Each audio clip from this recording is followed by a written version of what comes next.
Bonsoir, fidèles téléspectateurs de la télévision BF1. Merci de nous recevoir une fois de plus chez vous à l'occasion de ce nouveau numéro de votre émission Leçons de vie. Nous recevons aujourd'hui une femme battante, une femme qui a occupé des postes stratégiques dans notre pays. Elle a été ministre puis ambassadrice. Elle est réputée pour sa rigueur et son dévouement au travail. Chers téléspectateurs et téléspectatrices, notre invitée du jour n'est autre que Marie-Odile Bonkungu. Bonsoir, Madame Bonkungu. Oui, bonsoir, Monsieur Sarré. Merci de nous recevoir chez vous. Je vous en prie. Ça fait combien de temps que vous habitez ici? Ça fait 4 ans que nous sommes dans ce secteur. Auparavant, nous étions à Dessasco. Voilà, mais depuis 2017, nous sommes là. Voilà. C'est un cadre enchanteur, un très beau cadre. Merci. Et on voit que vous avez des figurines, vous avez une passion particulière pour ce type de figurines? Oui, j'aime bien décorer la maison. D'accord. Pas surchargé, mais quand même, quand on rentre, qu'on voit une certaine décoration. D'accord. Voilà. Eh bien, avant d'entrer dans le vif du sujet de notre émission, nous allons permettre aux téléspectateurs d'avoir un bref aperçu de qui vous êtes, quand bien même que vous êtes suffisamment connu. Suivant.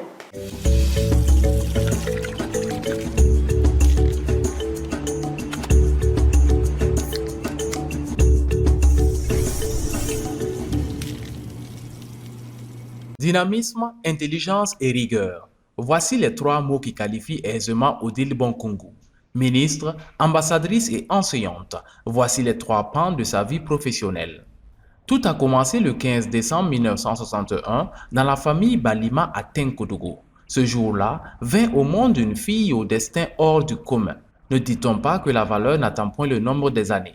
À l'école primaire catholique fille de Tenkodogo, Balima Odile va se distinguer. Elle décroche aisément son certificat d'études primaires élémentaires et quitte l'école publique Centre A en direction de Ouagadougou. Là, c'est le lycée technique qui lui tend les bras. Un diplôme de BEPC en 1974, puis un bac G1 en 1981. Et la jeune Odile intègre l'école supérieure de droit de l'université de Ouagadougou. Ses promotionnaires se rappellent encore de sa fulgurance intellectuelle sanctionnée par une maîtrise en droit des affaires en 1985. La formation de Odile Bonkungu va se poursuivre à l'École nationale d'administration et de magistrature ENAM, option administration générale. Elle en sort en 1987 avec son diplôme en poche. Tout en poursuivant études et formations, notamment à l'ENA de Paris, Odile Bonkungu commence à gravir les marches de l'administration publique burkinabé. En 1989, elle est directrice de la gestion des carrières au ministère chargé de la fonction publique. En 1990, elle passe chef de service législation et documentation à la direction des études et du contentieux au ministère chargé de la fonction publique.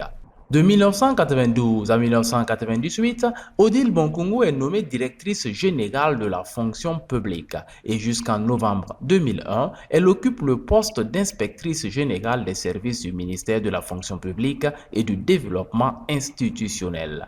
Ce qui devait arriver finit par advenir. En novembre 2001, Madame Bonkungu entre au gouvernement en tant que secrétaire générale adjointe du gouvernement et du conseil des ministres. Une année plus tard, elle passe secrétaire générale du gouvernement et du conseil des ministres jusqu'en septembre 2005.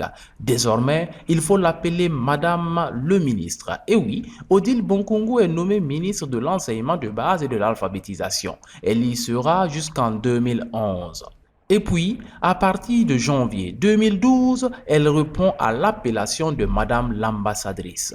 Et il faut ajouter extraordinaire et plénipotentiaire du Burkina Faso auprès de la République fédérale d'Allemagne, de la République de Pologne, de la République d'Ukraine et de la République de Biélorussie, excusez du peu.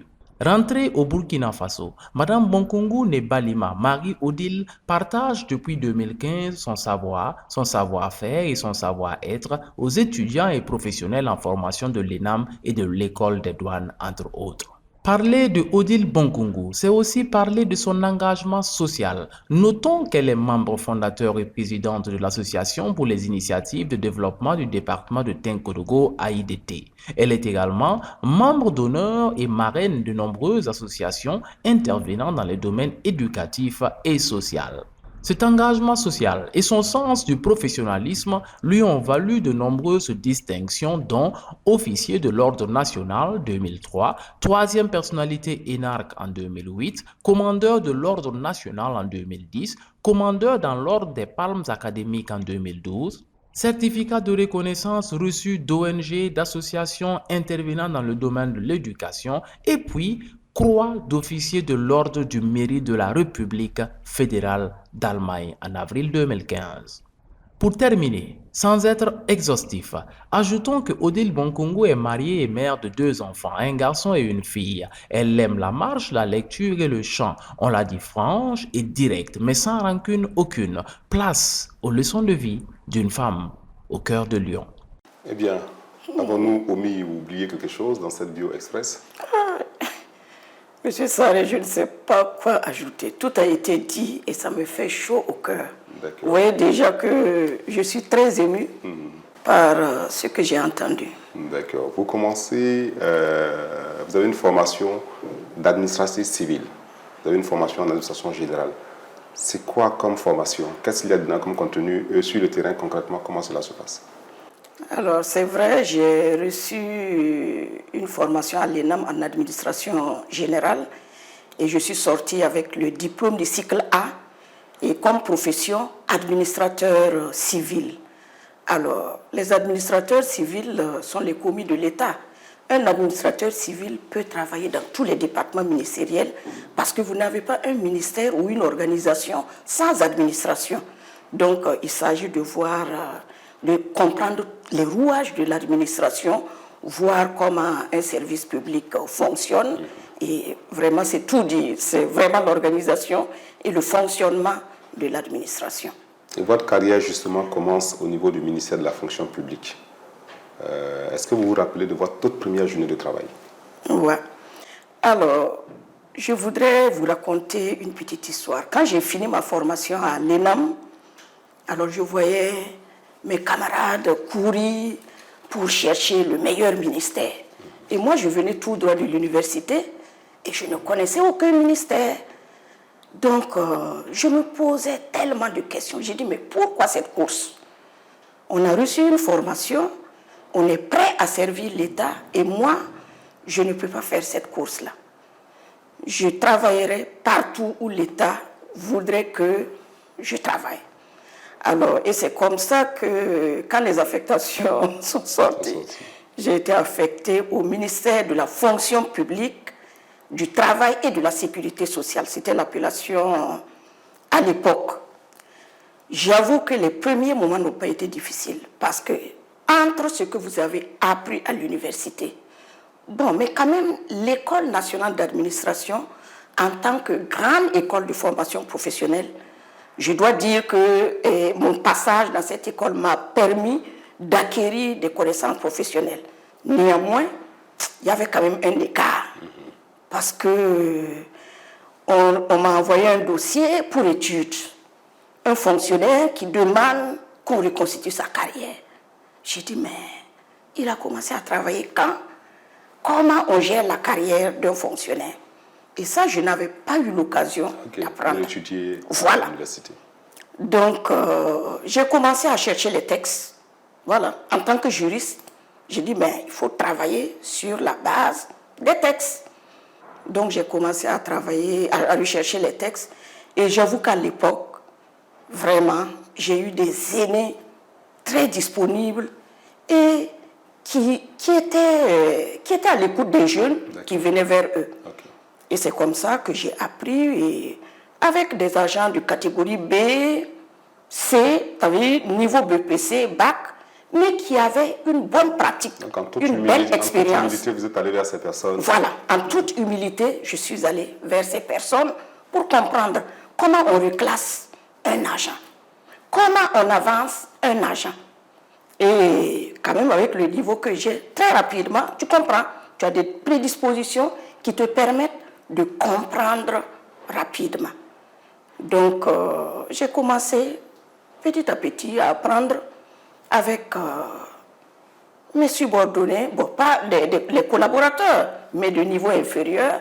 Et quand j'avais besoin d'un texte, je voyais avec les aînés Et vraiment, j'étais très contente d'apprendre, de voir qu'il y avait encore beaucoup à apprendre. Okay. Voilà. Après avoir passé tant de temps à l'université, à l'École nationale d'administration et de magistrature, j'ai compris que le tout ne s'arrêtait pas là. Le tout ne s'arrêtait pas là. Justement, en 92, à l'âge de 30 ans, vous devenez directrice générale de la fonction publique. Ouais. Quels étaient les défis pour une relative jeune dame à cette époque où un tel poste aussi immense, parce que gérer la carrière de pratiquement tous les fonctionnaires burkinabés, à 30 ans, ce n'était pas donné. Oui. En tout cas, mon défi était de faire en sorte que les fonctionnaires obtiennent satisfaction quand ils déposent leur dossier à la fonction publique. Et aussi réussir l'organisation des concours de la fonction publique. Alors, pour le premier défi relatif à la carrière des agents de la fonction publique, je dois dire que quand je suis arrivée à la fonction publique, il y avait trop de requêtes. Les fonctionnaires n'étaient pas satisfaits. Et ça continue, hein, parce qu'un fonctionnaire, ce qu'il a de plus cher dans sa vie, en tout cas, c'est sa carrière. Il ne s'amuse pas avec. Quand ça ne va pas, il veut comprendre. Quel était le motif de grief, par exemple, des fonctionnaires? Oui, ils sont partis en stage, ils n'ont pas eu de reclassement, ou bien il y a un retard d'avancement, ou un reclassement mal fait. Voilà, les indices ne sont pas les indices auxquels ils ont droit. Et parfois, il y avait même un contentieux qui date, des contentieux de longue date, quoi, entre le fonctionnaire et l'État. Et il fallait regarder tout ça. Voilà. D'accord. Comment suivez-vous aujourd'hui l'évolution de la fonction publique? Est-ce que vous pensez que de l'époque où vous étiez directrice à aujourd'hui, les choses ont relativement bien évolué? Oui, les choses ont relativement bien évolué, mais je déplore le manque d'investissement des fonctionnaires. Quand je suis arrivée à la fonction publique, j'avoue que j'avais des exemples, il y avait des modèles. Et moi, je voulais vraiment être un fonctionnaire consciencieux, faire correctement mon travail. Et il faut apprendre. Il n'y a pas de honte à apprendre. Il faut être disponible. Il faut être à l'heure au service. Et je pense que, j'ouvre une parenthèse, vraiment pour dire merci à mes parents qui n'ont pas été à l'école, mais qui ont compris l'importance de l'éducation très tôt. Voilà. Et avec le recul, franchement, je suis très admirative de mes parents. Ils ne sont plus de ce monde, mais je voudrais leur dire un grand merci et dire merci à Dieu de m'avoir donné ses parents. Donc, pour revenir à l'évolution de la fonction publique a évolué, mais je déplore vraiment l'attitude des fonctionnaires. Mais qu'est-ce qui était fait pour apprécier la productivité des fonctionnaires? Tout à l'heure, vous disiez que vous faisiez tout pour satisfaire aux requêtes et doléances des fonctionnaires, mais en retour, qu'est-ce que l'État faisait pour s'assurer que chaque fonctionnaire était productif?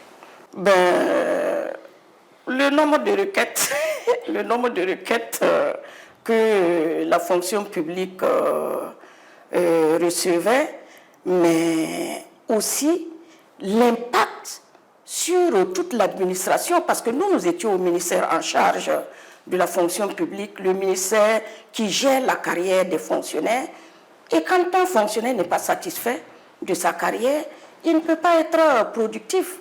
Parce que quand vous avez un retard d'avancement et vous êtes à 300 km de Ouagadougou et il faut effectuer un déplacement pour venir suivre sa carrière, ça ne va pas. Donc, pour avoir les outils pour évaluer cette productivité du fonctionnaire, alors le gouvernement a engagé la réforme globale de l'administration publique pour mettre en place des outils d'évaluation même de la productivité de l'administration publique. Et aujourd'hui, ces outils-là permettent effectivement de mesurer l'évaluation de la productivité au niveau de l'administration. Vous avez par exemple les conseils d'administration des secteurs ministériels. C'est pour évaluer la productivité d'un ministère. Et quand le taux de réalisation des activités programmées n'est pas bon, ça veut dire que ça ne va pas. Il a fallu donc qu'on instaure des programmes d'activité avec un processus d'élaboration participatif pour que chacun se sente concerné et participe à la mise en œuvre du programme d'activité du ministère. Cette question, parce qu'il y a une certaine opinion qui pense que s'il y a certes des fonctionnaires qui sont à la tâche et qui font convenablement leur travail, il y en a aussi qui ne sont pas d'un nombre négligeable, qui n'assument pas véritablement la tâche qui leur est dévolue. Donc, sur les 8 heures qu'on pourrait attendre d'eux, à peine si ces personnes parviennent à réellement travailler pendant 4 heures du temps. Et c'est juste, c'est vrai, c'est ce que je déplorais, parce que les fonctionnaires ne s'investissent pas réellement. Il y en a qui travaillent, qui se donnent à la tâche, et d'autres sont là, ils se tournent les pouces. Alors qu'il y a un système d'évaluation dans la fonction publique qui permet de récompenser ceux qui méritent et aussi de sanctionner ceux qui ne font rien. Et il faut vraiment mettre en application ces instruments-là pour amener les fonctionnaires à travailler. Mais quand je dis ça, il ne faut pas sanctionner pour sanctionner. Parce que quand un fonctionnaire n'a pas été productif, il faut chercher à comprendre pourquoi. Et c'est pourquoi le nouveau système d'évaluation a prévu un entretien d'évaluation. Parce que, voyez, vous et moi, nous sommes assis, on échange. L'entretien d'évaluation doit permettre à l'agent d'écouter, l'agent et son supérieur hiérarchique de s'écouter par rapport à ce qu'on attendait, ce qu'on lui avait fixé comme objectif à atteindre en début d'année. Donc, vivement que ces outils-là connaissent une pleine application dans notre administration. Je sais que ce n'est pas facile, mais il faut bien avancer. Il faut bien avancer. Il faut bien avancer. Plus tard, vous rentrez au gouvernement comme secrétaire général du gouvernement et du Conseil des ministres. En quoi consiste cette fonction? Alors, la fonction de secrétaire général du gouvernement et du Conseil des ministres est vraiment... C'est passionnant.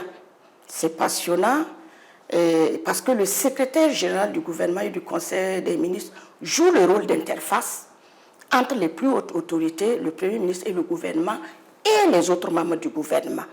Donc, chaque mercredi, vous entendez qu'il y a eu un conseil, il y a un certain nombre de dossiers qui ont été examinés, et ces dossiers-là passent toujours par le secrétariat général du gouvernement et du Conseil des ministres pour être passés au peigne fin, voir est-ce que le dossier est mûr pour être soumis au Conseil des ministres.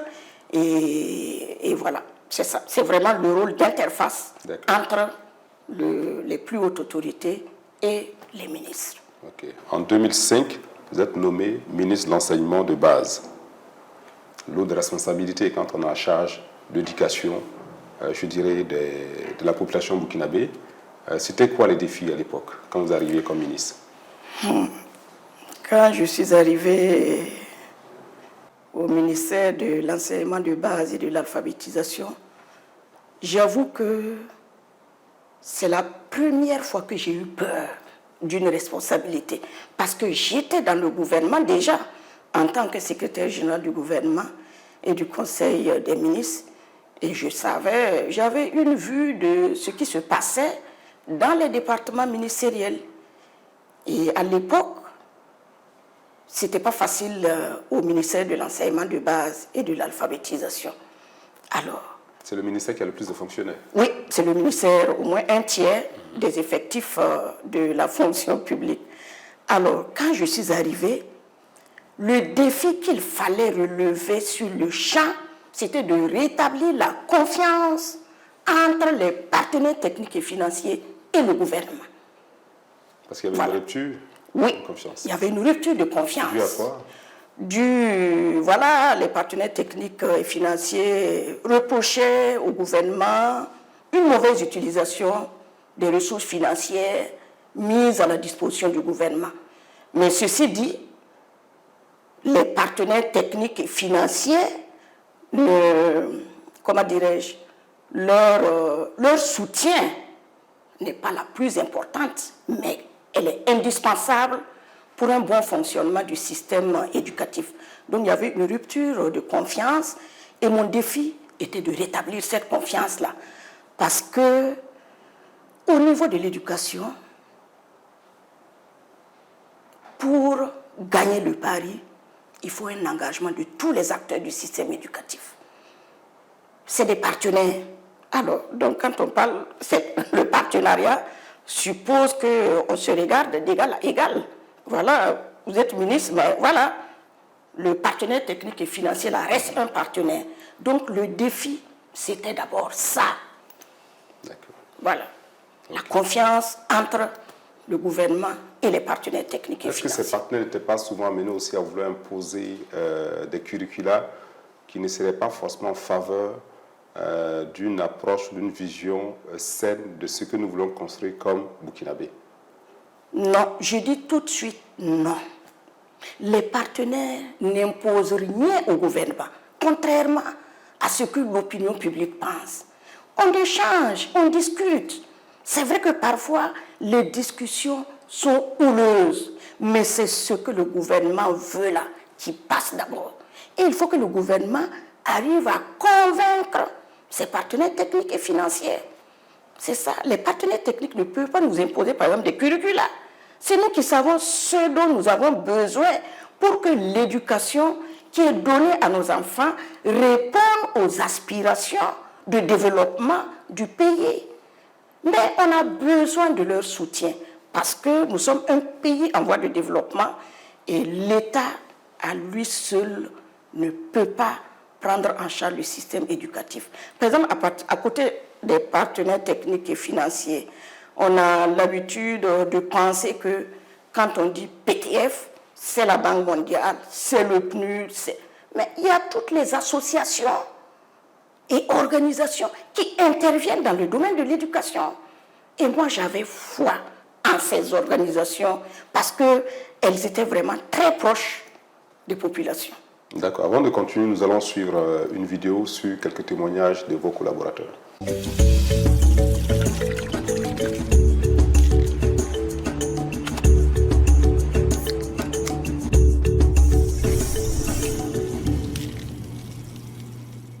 C'est une dame qui aime le travail, et le travail bien fait, et le travail qui est fait dans les délais. Et sur ce point, je peux dire qu'elle est exigeante et elle veut que tout le monde aime le travail bien fait et le fasse comme elle le souhaite. Quelquefois, quand elle est en mission et qu'elle doit revenir, il ne faut pas croire que le chat n'est pas là et puis les souris peuvent danser. Elle peut, de l'aéroport, venir directement au bureau. Pour elle,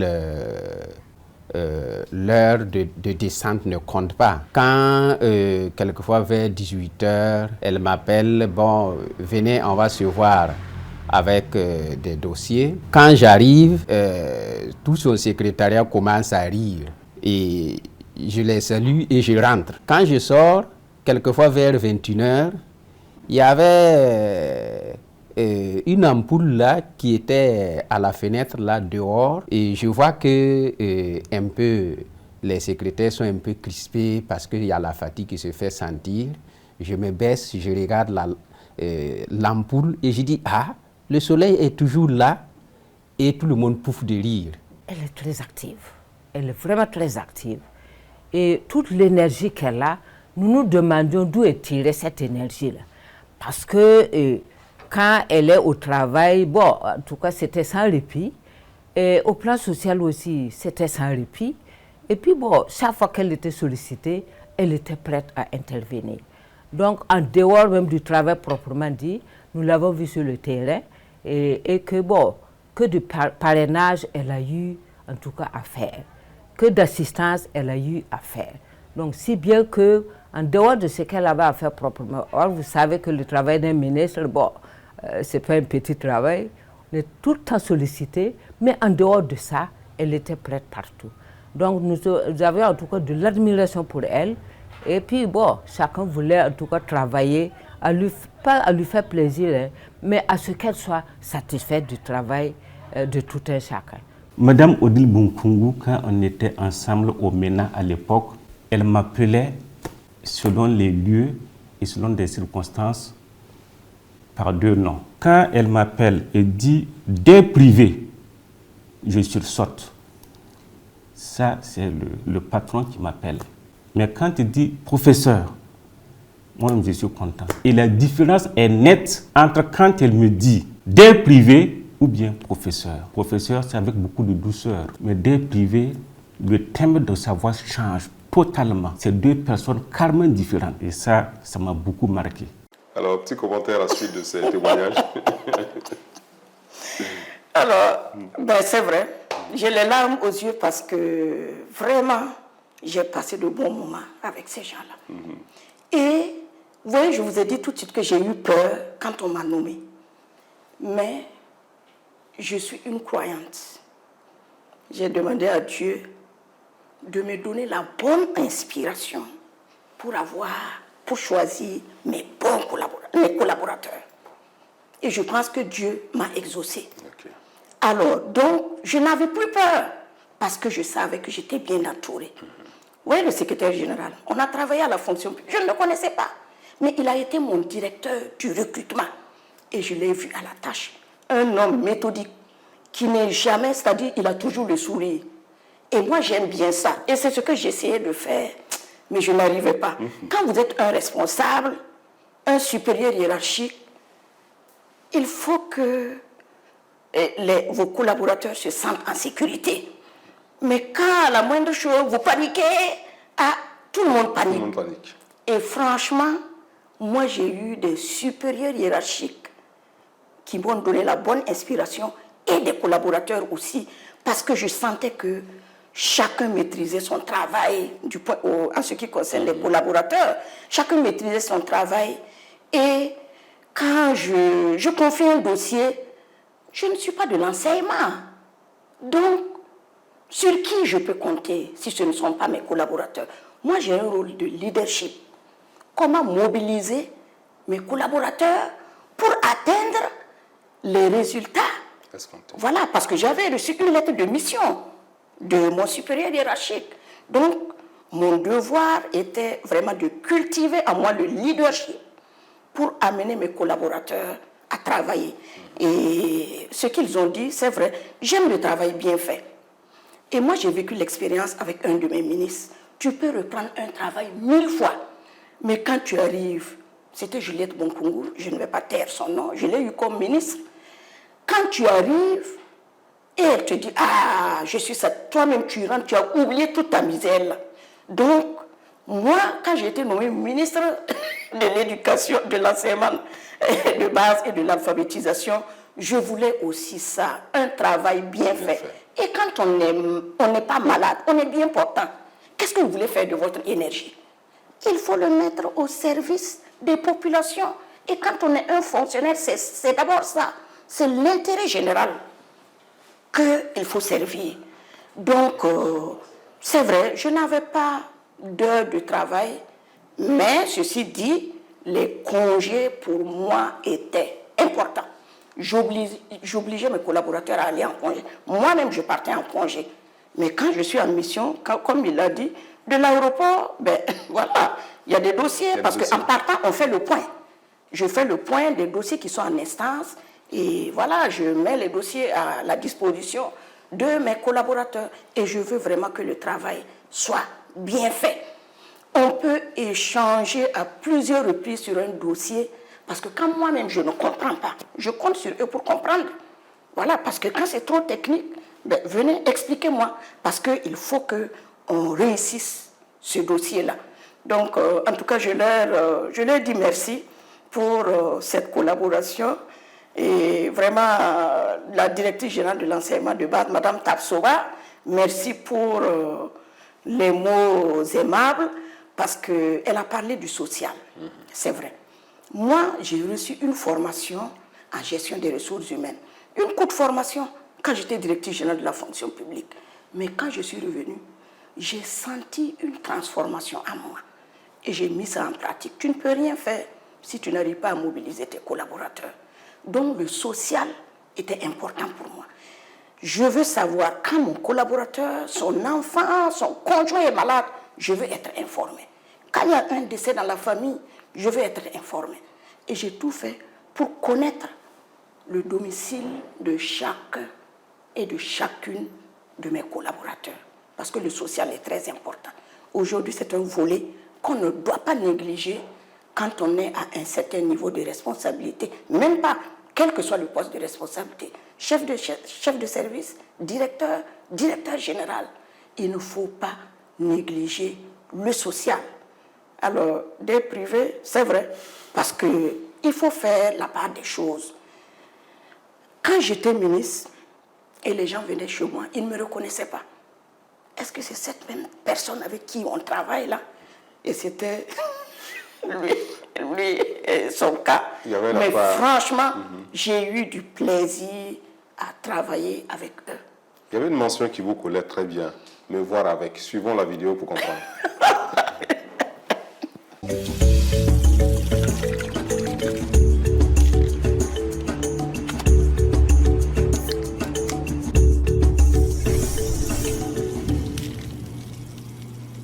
Elle aime le travail itératif. C'est-à-dire que quand elle travaille sur les dossiers, elle aime beaucoup échanger, elle aime beaucoup descendre sur le terrain. Si bien qu'il y avait un terme que les directeurs, quelquefois vous arrivez à son secrétariat, beaucoup de directeurs sont là en attente de la voir et chacun demande à l'autre, tu as combien de dossiers me voir avec? Alors c'était le terme pour désigner les dossiers. Quand vous faites votre commentaire ou vos propositions, elle aime bien échanger. Elle me voir avec. Donc, pour rentrer, vous échangez. Quelquefois, comme je dis, elle est exigeante sur le travail bien fait. Quelquefois, dans les débats, ça attire quelquefois vers des remontrances et autres. Et vous savez, ceux qui n'ont pas le cœur chose sortent mécontents.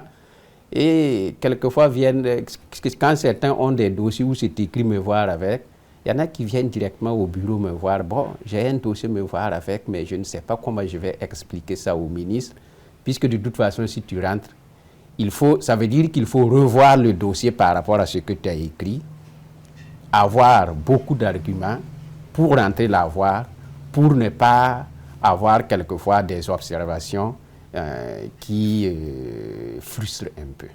Son terme, c'était me voir avec. Et me voir avec, c'était quelquefois des patates chaudes. Hein. Donc quand vous rentrez au cabinet, bon, vous vous demandez quelquefois ce que vous attendez. Donc et moi je pense c'est aussi son caractère, son charisme et sa volonté vraiment de réussir sa mission, qu'elle était rigoureuse par rapport à cette façon de faire. Si bien que il y a un jour, un de ses collaborateurs est rentré dans son bureau et puis c'était chaud.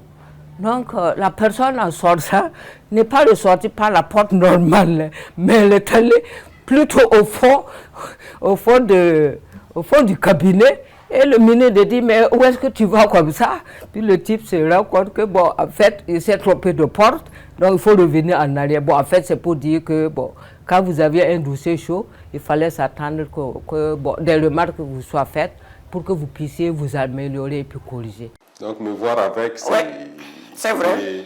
L'expression de la rigueur. Oui, c'est ça. Et puis, je suis le ministre, je dois répondre. Je ne suis pas le genre de ministre à accuser mes collaborateurs. Quand un dossier, je dois voir le Premier ministre ou le Président avec un dossier, mais je dois assumer. Donc, il faut que je comprenne. Mais c'est d'abord eux qui travaillent pour me dire, voilà, si on va dans tel sens. Mais si je ne comprends pas, je vais devant le Premier ministre ou le Président. On me pose des questions. Je suis assis, je ne peux pas dire, ah, mon collaborateur, ma collaboratrice là même. Non. On doit laver d'abord le linge sale là, en famille. Et c'est vrai, quand je ne comprends pas, je ne force pas. Il faut que je comprenne. Et une fois que je suis convaincue, il n'y a pas de problème. Alors, l'exemple qu'elle a donné du collaborateur, c'est vrai. Un dossier. Et l'idée était venue de moi. Vous savez, les écoles privées de formation des enseignants, c'est moi qui ai eu l'idée. Parce que je voulais une concurrence entre les ENEP, qui sont des établissements publics de formation d'enseignants. Et ils avaient le monopole. Voilà, donc moi je voulais établir cette concurrence-là. Et aussi, ma vision, c'était de voir comment nous allons relever les défis au niveau de la décentralisation. Puisque le secteur de l'enseignement de base fait partie des secteurs transférés aux collectivités territoriales. Donc c'est une compétence transférée aux collectivités territoriales et il appartient aux collectivités territoriales de recruter leur personnel, voilà.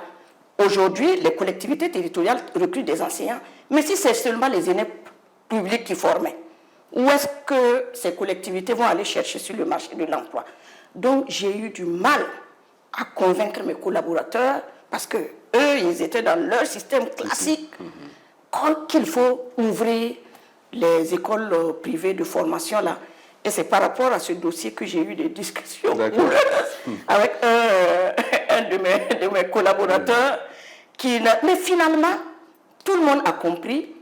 Mais ce qui s'est passé après mon départ, je déplore parce que ce n'était pas ça mon esprit. Voilà.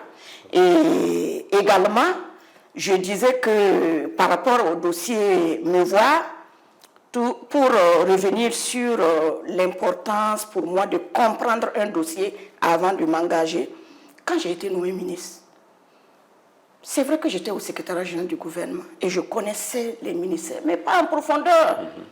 Et j'avais un ministère dit difficile. Et c'est vrai, c'est pas facile. L'éducation, ce n'est pas une chose aisée. Alors, qu'est-ce que j'ai fait? Il fallait d'abord que je connaisse la maison. J'ai fait un programme de mission dans les 45 provinces du Burkina.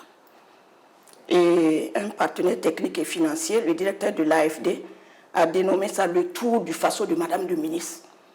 Et à toutes les rencontres, il y avait l'ensemble des acteurs du système éducatif. Et comme je le disais tantôt, le linge sale se lave en famille. Beaucoup de mes collaborateurs ne voulaient pas que voilà, on essaie les syndicats, les inspecteurs, chefs de circonscription, les parents d'élèves, les associations. J'ai dit non, on constitue une famille et chacun doit pouvoir s'exprimer. Moi, je suis le ministre, moi, je cherche juste à comprendre. Donc, c'est un peu pour ajouter à cette terminologie, me voir là, parce que quand je n'ai pas compris, il y avait aussi cette stratégie que j'ai trouvée, aller sur le terrain, discuter avec les enseignants. D'accord, dans une démarche participative. À présent, nous abordons la deuxième partie de notre entretien qui porte sur la vie de famille. Mais avant, suivons cette vidéo.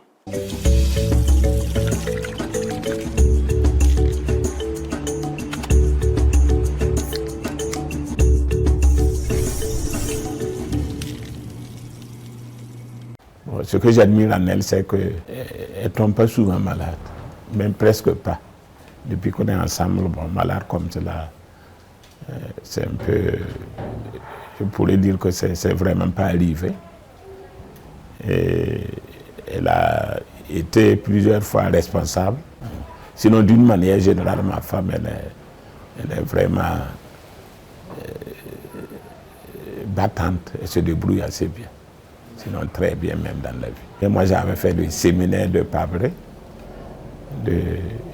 durant au moins 5-6 ans. Et c'est au niveau de la prière qu'on s'est croisés.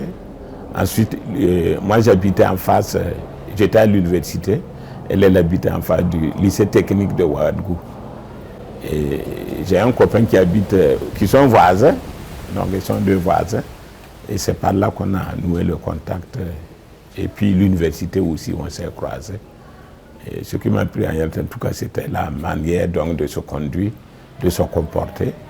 Voilà, ce qui m'a poussé vers elle, pour qu'on puisse se croiser et puis enfin finir par se marier. Une mère très attentionnée. Et deux autres aspects que j'admire et j'apprécie énormément chez elle en tant que mère, c'est qu'elle prêche par l'exemple. Aussi, c'est une maman qui, malgré tous les principes qu'elle a, ne va pas les imposer à ses enfants. Elle va plutôt prendre le temps d'écouter, de conseiller et puis ensuite de nous laisser faire notre chemin. Mais maman, c'est une femme de principe et une femme extrêmement organisée dans plusieurs aspects de sa vie. Tellement organisée que dans une journée, Son temps est vraiment chronométré au millième de seconde près. C'est aussi une femme très attentionnée et qui a le cœur sur la main.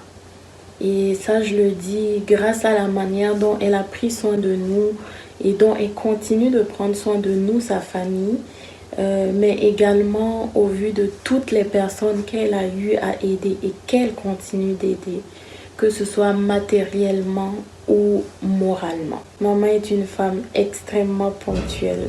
Mais c'était pendant mon enfance, je devais avoir 10-12 ans et je passais la journée avec une cousine. Et maman nous avait promis qu'à son réveil de sa sieste, elle allait nous amener acheter des friandises. Fait que, en tant qu'enfant, on était extrêmement contente. On s'imaginait déjà en train de déguster toutes ces friandises-là. Et la seule condition en fait qu'elle avait posée, c'est qu'on soit prête à une heure précise qu'elle a fixée. Malheureusement, on a tellement joué qu'on n'a pas vu le temps passer. Et le temps qu'on se rende compte, maman était déjà en train de partir. On était tellement déçus, on avait littéralement le cœur brisé, que pour moi personnellement ça a été une leçon de vie. Et ça m'a poussée à adopter la ponctualité très tôt dans ma vie comme un trait de caractère. Et maman voulait tout simplement nous faire comprendre par là que dans la vie, quand tu n'es pas ponctuel, tu peux rater beaucoup de belles occasions. Avec toutes les responsabilités que vous avez occupées, comment parvenez-vous à concilier vie de famille et vie professionnelle? Quand on sait qu'à la maison, ce sont généralement les femmes dans nos sociétés qui sont appelées aussi à exécuter un certain nombre de tâches. Ouais, c'est vrai, c'était pas facile.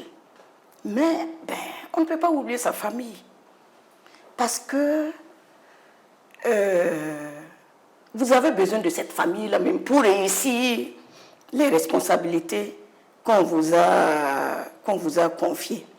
En tout cas, j'aime bien me battre. Je me bats et dans la maison, je me comporte de manière à ce que mon conjoint, les enfants sachent qu'en dépit des responsabilités, je ne les oublie pas. Par exemple, moi j'aime bien faire la cuisine. Donc, et les enfants aimaient ça. Donc chaque week-end, quand on voit que c'est maman qui est à la cuisine, on sait qu'on va bien manger. Madame Lévis, à la cuisine. Oui, et j'essayais de voir un peu au niveau de chacun, mon mari, les enfants, qu'est-ce qu'ils préfèrent. Et je mettais l'accent sur ça. Voilà. Alors, Monsieur Bonkongo, merci pour, je découvre, merci pour ce qu'il pense de moi, parce que tu ne vas jamais demander à ton conjoint, mais qu'est-ce que tu penses de moi? Mais je découvre ce qu'il pense de moi. En tout cas, on a une vie. C'est vrai, à Morée, il y a un proverbe qui dit Waterzini, il y a Waterzabe. Quand on se marie, mais malheureusement, les jeunes d'aujourd'hui n'ont pas compris ça. Ils voient, voilà, on est amoureux, on pense que si on se marie là, ça va. Non, il n'y a pas de sujet tabou dans le mariage. Et le conseil que je donne aux jeunes là, quand vous avez fait la rencontre et vous décidez de vous engager là, vous commencez à discuter de tout. Sinon après, ça devient la routine et c'est là que naissent les problèmes. Voilà. Donc c'est un peu ça que je fais. Et la ponctualité dont Carole a parlé. Effectivement, mais je pense que j'ai commencé à travailler sous la Révolution. Et c'était une des valeurs, la ponctualité au travail. Et moi, j'aimais ça. C'est ce que j'aimais quand j'ai commencé à travailler. Parce que je n'avais pas d'enfant, j'étais jeune fille, j'étais jeune femme. Mais pourquoi tu vas arriver au service en retard? Qu'est-ce que tu fais à la maison? Qu'est-ce que tu fais à la maison? Il faut te lever tôt. Mais quand les enfants viennent, ça devient autre chose. Mais là aussi, il faut communiquer avec la hiérarchie. Moi, il m'arrivait de quitter l'hôpital ou un service de santé et aller directement au service pour montrer à mon supérieur hiérarchique que l'enfant est effectivement malade. C'est ça. Et la ponctualité, c'est vraiment quelque chose à laquelle je tiens. Dans ma famille, on me connaît pour ça. Alors, quand on doit voyager, je dis, venez à telle heure. Si vous voulez vraiment voyager, vous venez à l'heure. Sinon, vous allez venir trouver que je suis partie. Donc, on me connaît vraiment pour ça. Et au ministère aussi, à l'occasion de mes différentes responsabilités, par exemple, au MENA, quand je suis arrivée, MEBA à l'époque, la première réunion, les gens sont arrivés en retard. Je n'ai rien dit. Je ne comprenais pas. Alors que c'était une réunion avec des responsables du service. Il y en a qui sont arrivés à l'heure et ça m'a fait du baume au cœur. Parce que quand je suis dans un service, même si c'est 2 ou 3 personnes qui sont correctes là, ça me suffit pour travailler avec et donner l'exemple aux autres. Donc la première réunion, je n'ai rien dit. La deuxième réunion, quand je suis arrivée, il y avait encore des retardataires. J'ai commencé. Et c'est comme ça que j'ai réglé le problème de ponctualité au niveau, à l'occasion de l'exercice de mes responsabilités. Et vous voyez, je donne des cours sur le droit de la fonction publique. Et je n'arrête pas de rappeler aux étudiants que même si dans le système d'évaluation, la ponctualité est un critère, il faut que les responsables donnent l'exemple. Quand vous êtes un directeur, un chef de service, et vous arrivez à l'heure, mais 2, 3 mois, c'est trop même pour que vous mettez vos collaborateurs au pas. Et moi, je ne parlais pas trop sur la ponctualité. Par exemple, mais le SG, franchement, mes collaborateurs, je n'avais rien à leur reprocher par rapport. Mais il peut arriver que j'appelle un de leurs agents. Alors, j'appelle directement, hein. J'arrive, moi j'appelle directement dans ton bureau. Et tu n'es pas là. Quand tu vas venir, on va te dire que le ministre a appelé. Et tu vas commencer à courir demain là. Et j'ai pu régler aussi un certain nombre de problèmes dans les écoles. Parce que j'ai appris, ils ont dit, oh, tu paras qu'un yare. Parce que quand moi je vais à une mission et je passe à côté d'une école, quand même le réflexe, c'est de m'arrêter pour encourager ces anciens-là. Parce que je ne peux pas faire toutes les écoles. Non, c'est comme s'il n'y avait pas de programme préétabli. Voilà, c'est ça. Voilà. D'où le Tchanayare qui veut dire aller au hasard. Oui, parce que voilà, là où on ne m'attend pas, je suis là. Et c'est arrivé plusieurs fois. Ça fait tache d'huile. C'est-à-dire, ils communiquent entre eux. Donc, l'information a circulé. Et c'est comme ça que les enseignants ne quittaient plus leur poste avant les vraies les vacances officielles. C'est peut-être votre côté révolutionnaire où le président Sankara, de façon impromptue, descendait dans certains services. La ponctualité, franchement, c'est une valeur. Et une valeur même qui apporte de la crédibilité à ce que vous faites. Et j'ai eu des supérieurs hiérarchiques, même les plus hautes autorités. Vous voyez, je suis partie dans des pays où une cérémonie présidée par le président, vous allez attendre 2 heures. Mais au Burkina, vous avez déjà vu ça? Nos présidents ont toujours, en tout cas moi, le chef de l'État, arrivait toujours à l'heure. Je me rappelle même qu'aux assemblées générales de la BAD, le président de la BAD est arrivé en retard. Il a trouvé que le président avait commencé. Et maintenant, il marchait comme ça pour rentrer. La ponctualité, franchement, quand on n'est pas malade. Mais il ne faut pas aller au service pour aller au service, à l'heure pour aller à l'heure. Quand on arrive là, il faut être assuré. Il y a des dossiers qui vous attendent, il faut travailler. En plus de la ponctualité, on vous reconnaît des qualités sur l'hygiène, la propreté, le rangement, comme le disait M. Bonkungu. Oui, c'est ça. Il y a des fois, quand on sort, il est assis, et puis il voit des toiles d'arrêt, il dit que si Madame Bonkungu était là, il allait enlever les toiles d'arrêt. Je veux vraiment un cadre de vie décent. Mais comment inculquer ça à notre jeunesse aujourd'hui? La propreté, l'hygiène, le rangement, voilà. Oui, mais est-ce qu'on a vraiment besoin de trop parler pour ça? L'hygiène de vie, si vous voulez être en bonne santé, mais il y a une hygiène de vie à respecter. Et ça commence par votre maison. Et vous voyez, sous la Révolution, j'aimais les travaux d'intérêt commun là, parce qu'on sortait dans les quartiers pour balayer. On balayait le quartier. Tout le monde sort avec son matériel de travail. Et moi, même quand j'étais ministre, il m'arrive de sortir parce que les week-ends, je peux libérer la femme de ménage ou le cuisinier. Mais si je sors, je vois des saletés devant ma cour. Mais je vais balayer. Je ne vais pas dire, ah, celui qui doit faire le travail là n'est pas là. Je veux un cadre de vie agréable. Voilà. Donc, franchement, je demande aux jeunes là de travailler à ça. Et dans les couples, c'est important, hein? Surtout pour la femme. Mais bon, je ne dis pas que c'est la femme seule, mais l'homme aussi doit contribuer. Quand vous voyez que votre femme fait des efforts pour que la maison soit propre, pour que tout soit bien rangé, mais allez dans le même sens et ne lui compliquez pas le travail. Faites en sorte qu'elle sache que ce qu'elle fait comme investissement, vous appréciez. Il ne faut pas seulement apprécier par les paroles, mais il faut mettre aussi la main à la pâte. La main à la pâte. Et c'est important dans les couples. Les jeunes, là, ils disent qu'ils n'ont pas le temps quand on se lève. Non, il faut s'organiser. En fait, c'est une organisation. Si tu sais que tu dois aller au service à 7 heures, et tu te lèves à 6h30, tu es capable même de sortir sans te brosser.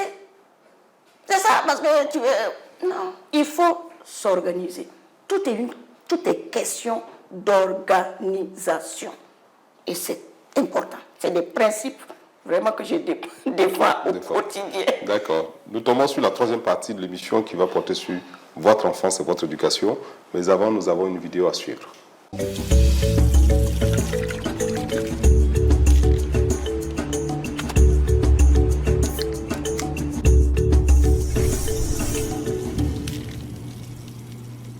C'était une camarade très studieuse vraiment.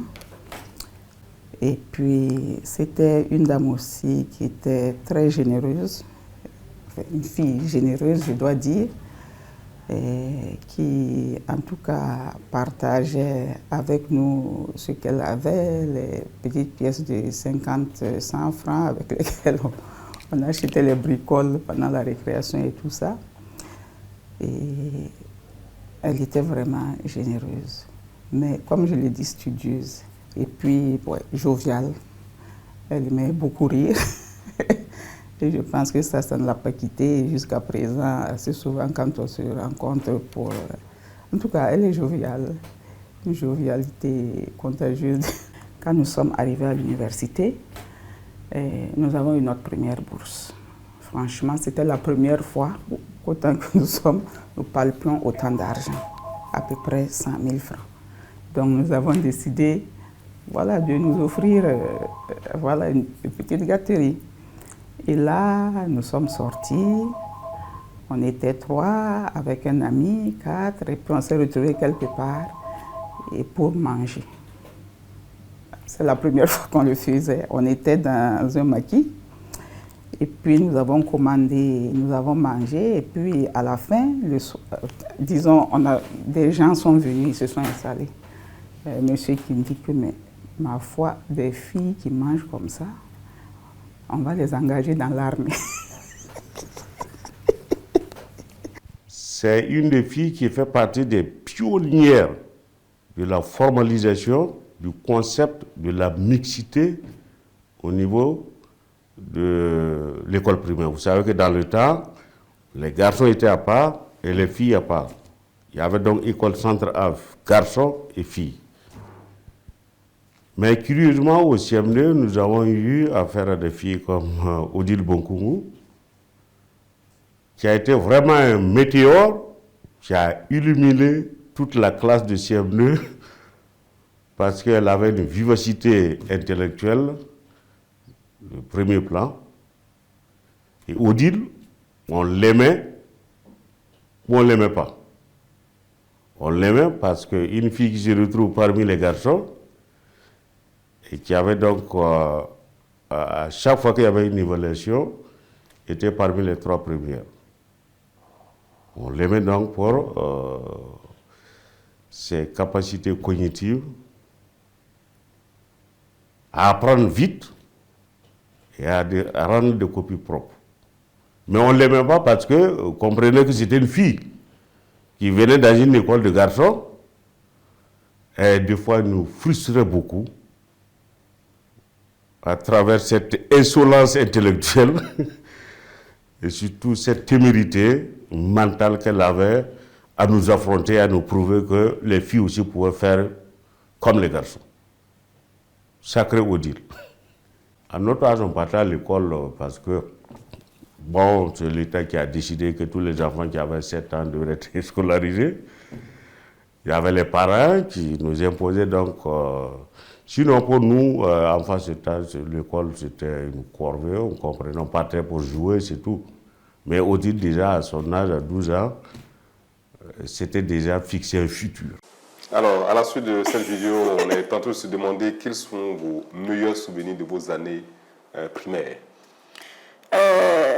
Bon, vraiment, j'aimais l'école. Et comme il l'a dit, j'ai fait 5 ans dans une école de filles. Si vous avez, voilà, j'ai fait l'école catholique filles. Alors, et mon maître, paix à son âme, a appelé mon grand frère pour lui proposer et recommander fortement qu'il m'amène dans une autre école. Bon, c'est après que mon frère m'a expliqué, hein, parce que le maître disait qu'entre moi et les autres, il y avait un écart. Donc, il avait peur que je ne sois en retard à cause des autres. Alors donc, on m'a amené dans une école de garçons, école mixte. Et j'ai fait une année là-bas avec Djibril. Il n'était pas mes voisins, mais vraiment les garçons là, ils n'étaient pas gentils. Ils maltraitaient trop les filles. Donc il fallait aussi, voilà, il fallait se battre. Et quand l'école finit là, tu prends ton vélo et puis, moi j'avais un vélo. Et puis, ils utilisaient ça comme ils voulaient. Toutes les filles qui venaient à l'école avec les vélos là, si vous déposez seulement pendant la récréation là, s'ils ont des courses à faire, ils prennent vos vélos là et ils se baladent comme ils veulent. Et vous n'avez rien à dire, mais c'était quand même le bon moment qu'on a passé ensemble. On a passé de bons moments. Alors Cécile, c'est vraiment une amie. On a fait le lycée technique ensemble, l'université. Et moi, je me suis mariée avant elle. Et il y a eu un petit relâchement des relations. Voilà, relâchement des relations, mais ça se comprenait. On n'avait plus les mêmes obligations. Mais quand elle s'est mariée, vous avez reconnecté. C'est encore retrouvé. Et vraiment, mes meilleurs souvenirs avec elle. Alors, moi, j'ai quitté Tenkourgo pour venir à Ouaga. Et sa famille était pour moi... J'ai trouvé une famille d'accueil à Ouagadougou. Quand tu arrives dans la famille Kaboré, mais il y a toujours à manger. Toujours à manger. C'est comme si chaque jour, on prépare pour que les gens viennent manger. Et ses parents m'ont adopté. Et on faisait beaucoup de sorties ensemble. Et voilà un des meilleurs souvenirs. On a pris notre bourse, la bourse d'installation et la bourse et les pécules de 2 mois. Et ça faisait 100 000. Moi, je me rappelle que quand j'ai été étaler ça sur mon lit pour admirer. Donc, on s'est retrouvés, on a mangé, et on a dit, ah, voilà. Mais il faut travailler. On travaillait bien. On s'amusait, mais aussi, on travaillait, on se retrouvait. Moi, par exemple, j'aimais fêter mes anniversaires. Donc, à mes anniversaires, je les invitais, et puis, on va... En tout cas, merci beaucoup pour tous les mots aimables. Voilà, bon vent à vous. Du coup, on est en train de vous demander quelle est votre perception de la politique genre. Parce que quand on voit, rien ne vous a été donné en tant que femme. Vous êtes allé pratiquement tout conquérir. Aujourd'hui, la politique du quota, la politique genre, qu'est-ce que vous en pensez? Alors, quand le projet de loi sur le quota de genre a été adopté par le gouvernement, bon, les députés ont reçu un certain nombre de femmes, donc... quelques femmes ministres, et moi je devais partir. Et ce jour-là, j'ai dit aux députés que je suis contre le quota genre. Mais, au regard du contexte dans lequel le quota genre a été adopté, je suis d'accord. Je veux dire que si on était en situation normale, il n'y avait pas de problème. Mais on n'est pas dans une situation normale. Les femmes, les filles ont subi tellement de pesanteurs sociologiques qu'il faut que le gouvernement développe vraiment des stratégies pour amener les filles, les femmes à participer pleinement au processus de développement du pays et compris comme tel. Je suis pour le quota genre. C'est la même chose pour les quotas lors des concours. À la douane, je discute de ça avec mes étudiants. Il y en a qui sont contre, je leur dis, bon, pour être contre. Mais ce n'est pas des décisions qui sont tombées comme ça du jour au lendemain. Il y a toute une genèse sur la situation de la femme qui a amené le gouvernement à prendre conscience qu'il faut faire quelque chose pour les femmes. Et comme ça, compris comme tel, je suis pour le quota genre et il appartient aux femmes de se battre pour montrer que, voilà, on ne demande pas le quota genre pour la forme, mais c'est parce que nous sommes convaincus que ça peut servir à quelque chose. Ok. À présent, la rubrique corbeille. Vous allez tirer dans cette corbeille un bout de papier sur lequel sera inscrit voilà, une mention pour une prestation quelconque, soit chant, soit danse. On verra bien. Ok. J'aime bien chanter, j'aime bien danser, mais s'il faut danser, il faut qu'il y ait la musique. Et vous aussi, vous allez danser. Il n'y a pas de souci. On va s'y mettre.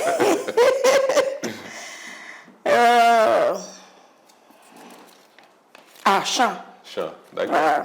Ok. Alors, moi j'aime bien les chants religieux. Ok. Marie, tendresse dans nos vies. Marie, chemin qui mène à lui. Ton oui fleurit dans notre vie. Merci pour ce cadeau béni. Bravo. Donc, en plus de tout ce que vous avez assumé comme responsabilité, vous aurez pu faire très bonne choriste. Si ce n'a pas été le cas dans une...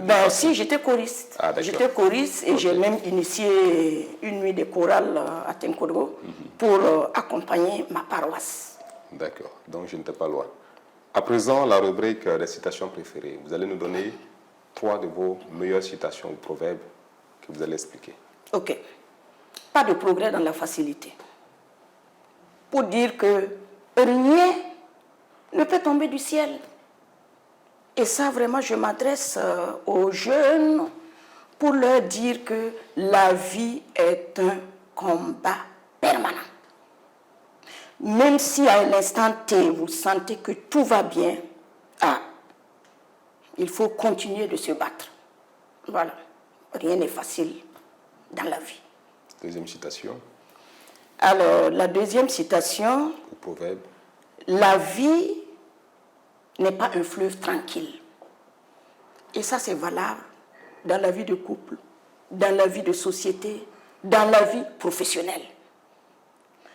C'est-à-dire que vous aurez des épreuves, mais il ne faut pas se laisser ébranler. Il faut se préparer dans la vie à accueillir tout ce qui va vous arriver. Il faut accepter tout ce qui vous arrive. Je pense particulièrement aux épreuves. Quand vous traversez une épreuve, au lieu de vous ébranler, réfléchissez plutôt pour voir qu'est-ce que vous allez faire pour améliorer la situation. Et en tant que croyante, moi je vais chercher mon réconfort dans la parole de vie. Troisième citation. Donc, voilà. Alors, la troisième citation, c'est Amoré. Une seule main, avec une seule main, on ne peut pas ramasser la farine. Et je pense particulièrement au secteur de l'éducation. On est là tout le temps à dire « le gouvernement ne fait pas ça, le gouvernement doit faire ça ». Mais le gouvernement n'est pas le seul acteur du système éducatif. Qu'est-ce que nous, parents d'élèves, nous faisons par rapport à l'éducation de nos enfants? Nous, encadreurs, qu'est-ce que nous faisons? Nous, enseignants, partenaires techniques et financiers, chacun doit s'interroger constamment, les syndicats, chacun doit s'interroger constamment sur son rôle et ne pas toujours indexer un acteur du système éducatif. L'éducation est une question complexe. Donc, il faut que tout le monde mette à la patte, qu'il y ait un dialogue franc, sincère et qu'on essaie d'avancer ensemble. D'accord. Nous avons nos 3 citations. À présent, la rubrique Souvenez, nous allons défiler une série de photos que vous serez appelés à commenter. Ça, c'était à Berlin, la présentation des vœux de la chancelière au corps diplomatique. Quand vous étiez ambassadrice en Allemagne. Voilà. Alors ça, vraiment, j'en suis très fière. Parce que vous voyez le monsieur qui tient le micro là, et le jeune Africain qui est à côté, c'est un Burkinabé, Sinka. Il est artiste et il évolue à Berlin. Il est venu un jour dans mon bureau avec le monsieur là, me le présenter et dire qu'il vient régulièrement au Burkina et que ce qui l'emporte toujours avec lui, c'est la musique de balafon dans les cabarets où les gens vont boire leur dolo. Et je lui ai dit, moi je peux préparer du dolo. J'ai dit, comme les Allemands aiment le dolo, l'alcool, la bière, j'ai dit, je souhaite que vous puissiez aussi déguster notre dolo local. Alors donc, à la journée culturelle africaine, alors je me suis engagée à préparer le dolo. Vous avez préparé du dolo en Allemagne? Oui, mais le matériel est venu du Burkina. Okay. Voilà. Et on a eu le soutien de 5 brasseries allemandes. C'était dans la région de Munich, ce sont les principaux buveurs de bière, c'était dans la région de Munich. Et ils ont même testé le taux d'alcool du dolo. Okay. Et ça faisait 2%. Et le lendemain, on constatait qu'avec la fermentation, le taux augmentait. Et on a effectivement joué le balafon dans les 5 brasseries qui nous ont, et franchement les Allemands. Donc c'est du dolo que je suis en train de déguster dans une calebasse et bien sûr la bière allemande. Ah oui, ça c'était en 2013, donc, quand le Burkina est parti à la finale. Ah, c'était la joie à l'ambassade, donc ce sont mes collaborateurs. Il faisait froid, mais on a tenu à sortir, exprimer notre joie débordante. Ah, ben ça c'était la présentation de mes lettres de créance à Poutine, au Kremlin. Alors ça, ce sont les ladies ambassadors. Parce qu'en Allemagne, il y avait un nombre impressionnant de femmes.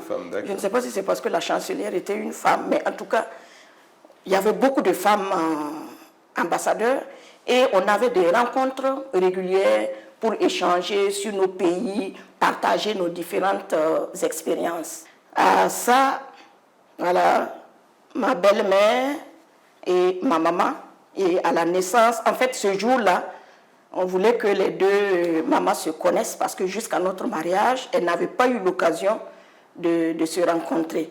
Alors, et les deux sont des jumeaux, sont mes neveux. D'accord. Mais aujourd'hui, ils sont grands. Il y a un qui est avocat, l'autre travaille à la chambre de commerce. Ça, c'était à mon mariage civil avec nos deux témoins. Celui qui est à ma gauche, c'est mon oncle. Et celui qui est à la droite de mon mari, c'est son cousin. Ah, ça... Alors, quand j'ai fini avec l'université, il y avait une levée du SNP. À l'époque, c'était Service National Populaire. Alors, et moi, je devais aller à Boulsa. Et quand on est arrivé à Boulsa, je me rappelle ce jour-là, quand on est arrivé, on dit qu'on est arrivé à Boulsa. J'ai dit, mais on n'est pas encore arrivé en ville, que c'est la ville ici. Ah. Donc, on nous a descendus. Ceux qui devaient descendre à Boulsa sont descendus et la Vélérale a continué avec ceux qui devaient aller dans la Yanya profond. On est descendu, on ne savait même pas où aller. On nous a dit, voilà la préfecture qui est là-bas, allez-y.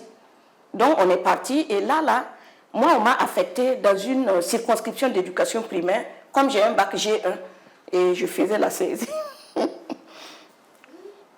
Ah, ça, c'est la famille de mon amie Cécile. Voilà sa maman, paix à son âme, elle n'est plus de ce monde, avec ses 3 sœurs, et Claudine, je suis d'ailleurs la marraine de sa fille, et puis voilà Stéphane, mon aîné, qui est là, et puis les 2 autres sœurs, et me voilà assise. J'étais allée pour dire bonjour à ma maman. Okay. Ça, c'était à mon anniversaire, le 15 décembre, je crois, 1982. Voilà, donc on était en train de manger à domicile. Ok, souvenez, nous tirons inexorablement vers la fin de cette émission. Nous allons suivre une dernière vidéo.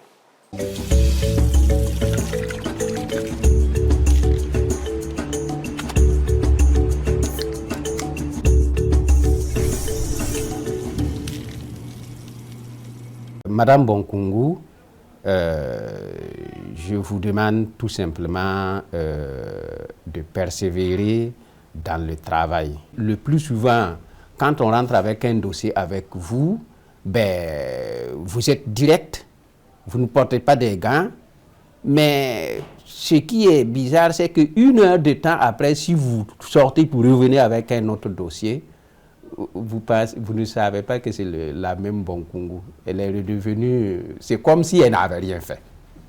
Voilà, c'est une qualité, je vous encourage dans ce sens. Je vous félicite pour tout ce que vous avez fait pour le système éducatif. Vous avez aussi travaillé à la création de la maison communautaire pour jeunes filles de Manga, qui accueille toujours 100 filles en situation difficile dans la zone de Manga. Et cette maison continue de fonctionner.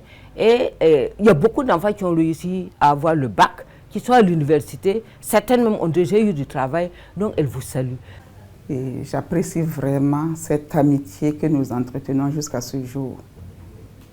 Je l'apprécie parce que tu es vraiment une femme très honnête, très généreuse, très fidèle en amitié.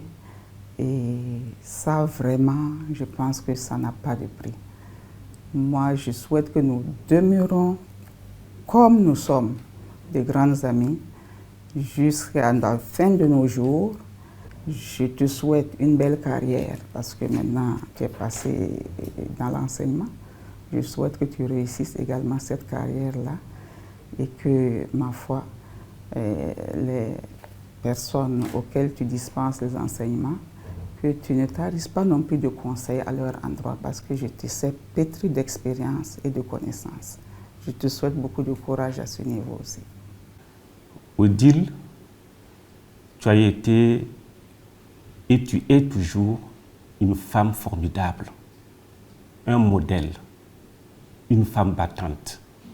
Reste telle que tu es. Mais Odile, il y a longtemps qu'on s'est vu. Ce que je retiens de toi, c'est que tu avais un caractère trempé. Tu anticipais sur les savoirs enseignés. Maintenant que nous sommes à la retraite, ou presque à la retraite, je te souhaite donc bonne suite. Peut-être que le meilleur est à venir. Je te remercie énormément pour tous les sacrifices que tu as fait pour la famille. Maman, tu as été, tu es et tu seras un exemple pour moi. J'espère un jour suivre tes pas et être le millième de ce que tu es. Je t'aime, maman. Dire que je t'aime, c'est tellement évident puisque ça fait presque 40 ans qu'on est ensemble. De 86 à maintenant, ça fait combien d'années? Ça fait beaucoup d'années. Et je pense que c'est sûr que nous allons pouvoir terminer donc, la vie ensemble. Jusqu'à en tout cas ce que le Seigneur nous maintienne ensemble.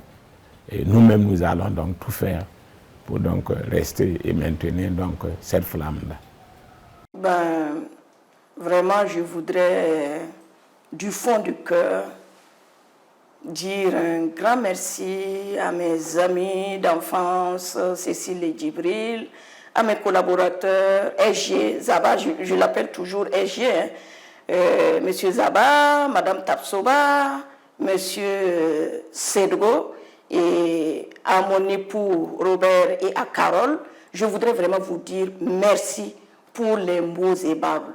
J'ai vraiment eu chaud au cœur et je souhaite aussi que nous restons dans la fidélité et qu'ensemble nous essayons de voir quels sont les défis encore à relever et beaucoup de succès à chacun et à chacune de vous. Et à Carole, je lui souhaite vraiment une vie bien épanouie parce que je sais que tu as encore besoin que je t'accompagne. Merci et je vous aime aussi.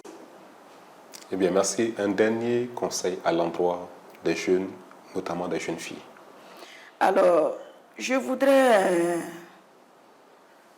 à l'endroit de mes filles, des jeunes filles, leur dire que la vie n'est pas, je répète, la vie n'est pas un fleuve tranquille. Rien ne va vous tomber du ciel. Il faut se battre, il faut écouter les parents. Les parents, aucun parent ne veut du mal à son enfant. Il faut écouter ce que les parents vous disent. Et quand vous avez la chance d'avoir un travail, il faut s'investir. Il faut travailler. Seul le travail paye. Voilà. Si vous voulez réussir dans la vie, il faut aimer le travail. Et je le répète encore à mes élèves, cherchez d'abord à vous imposer par votre travail. Si vous voulez la courte échelle, vous arrivez, vous commencez à travailler. Ah oui, je vais rentrer dans tel parti politique parce que peut-être je vais gagner. Non, il faut s'imposer par son travail. Parce que les partis politiques aussi veulent des gens compétents. Et comme ça, on va réduire la politisation de l'administration. Quand on nomme, quand le pouvoir politique nomme, il faut nommer des gens qui sont compétents, mettre les gens qu'il faut à la place qu'il faut. Et je suis sûre que dans les partis politiques, il y en a. Donc les jeunes doivent travailler et je les encourage à faire la politique. Les jeunes filles aussi, je les encourage à faire la politique. Mais il faut d'abord s'imposer par son travail et cultiver des valeurs, l'honnêteté, la rigueur dans le travail, le respect pour autrui. Et voilà, il y en a trop. Merci. Alors, merci à vous qui nous avez reçus ici chez vous. Nous avons été très heureux de parcourir des leçons de vie à travers votre parcours tant social que professionnel. Rigueur, travail, générosité, patriotisme, telle pourrait être votre devise. En tout cas, nous espérons que tous ceux-là qui nous ont suivis, notamment les jeunes, ont pu prendre la graine en vous suivant. Et notre souhait le plus ardent, c'est que ces messages puissent impacter sur la vie de ces personnes. À vous, fidèles téléspectateurs de la télévision BF1, nous vous disons merci et nous vous donnons rendez-vous pour un prochain numéro.